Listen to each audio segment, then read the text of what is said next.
May pangarap siya. Simula pa lang, alam niyang mahirap, pero hindi imposible. Maraming humahadlang,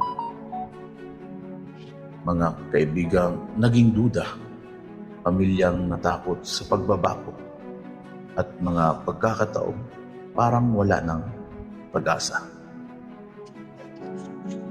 Pero hindi siya tumigil. Kahit pagod, kumayod, kahit walang puhunan, naghahanap ng paraan. Hindi siya umaasa sa swerte. Umasa siya sa diskarte. Hindi siya yaman agad. Pero araw-araw siyang lumalapit sa tagumpay. At ngayon, yung dating pinagtatawanan, iniidolo na dahil ang tunay na pangarap hindi pinapahinto ng hadlang. Pinaglalaban ito. Sa diskarte at tamang mindset, lahat posible.